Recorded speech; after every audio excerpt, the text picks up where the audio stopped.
Hi hello welcome to cricket Telugu. Rohit Sharma, Sanju Samson Jersey number మార్చిన తర్వాత వాళ్ళ పర్ఫార్మెన్స్ ఎలా ఉంది, వాళ్ళకున్న పోలికలు ఏంటో ఇప్పుడు తెలుసుకుందాం. అయితే దానికన్నా ముందుగా ఛానల్ని లైక్ అండ్ సబ్స్క్రైబ్ చేయడం మర్చిపోవద్దు. అయితే భారత జట్టులోని ఇద్దరు స్టార్ ప్లేయర్ల మధ్య ఒకే విషయం సరిగ్గా పోలి ఉంది. అయితే ఈ ఇద్దరు ఆటగాళ్లు భారత జట్టుకు ఆడటం ప్రారంభించినప్పుడు ఉపయోగించిన జెర్సీ నెంబర్లను ఇప్పుడు ధరించడం లేదు.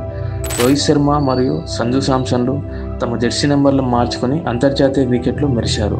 సరైన అవకాశం లేకుండా అన్లక్కీ క్రికెటర్గా మారిన సంజు శాంసన్ దక్షిణాఫ్రికాతో జరిగిన టీ20 సిరీస్లో 2 సెంచరీలు బాది అద్భుతమైన ప్రదర్శన చేశాడు.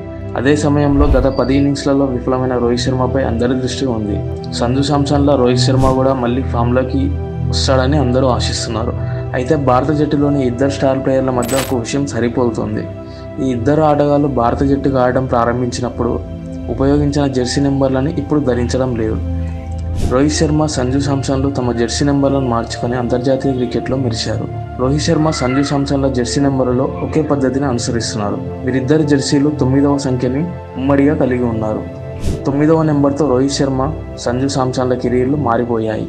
రోహిత్ శర్మ అంతర్జాతీయ క్రికెట్లోకి అరంగేట్రం చేసినప్పుడు అతను 77 నెంబర్ జెర్సీలో ఆడాడు. అయితే అప్పట్లో అతని కెరీర్ సరిగ్గా కొనసాగలేదు. తర్వాత తన జెర్సీ నెంబర్ను 45కి మార్చుకున్నాడు. ఆశ్చర్యకరమైన విషయం ఏమిటంటే 5+4 కలిపితే 9 వస్తుంది. నెంబర్ 9 రోహిత్ కెరీర్ని పూర్తిగా మార్చేసింది. రోహిత్ శర్మ నాయకత్వంలోని టీమిండియా ఐసీసీ టీ20 ప్రపంచ కప్లో ఛాంపియన్గా నిలిచింది. జెర్సీ నెంబర్ మార్చిన తర్వాత అతని కెరీర్ కొత్త మలుపు తిరిగింది. టెస్ట్, వన్డే, టీ20 క్రికెట్లో రాణించాడు. సంజు శాంసన్ ఇండియా టీం కోసం అంతర్జాతీయ క్రికెట్లో అరంగేట్రం చేసినప్పుడు అతని జెర్సీ నెంబర్ 14. ఇప్పుడు అతని జెర్సీ నెంబర్ 9 ధరించి టీమిండియాగా ఆడుతున్నాడు. 9వ నెంబర్ రాకతో అతని కెరీర్ కొత్త పుంతలు తొక్కుతుంది.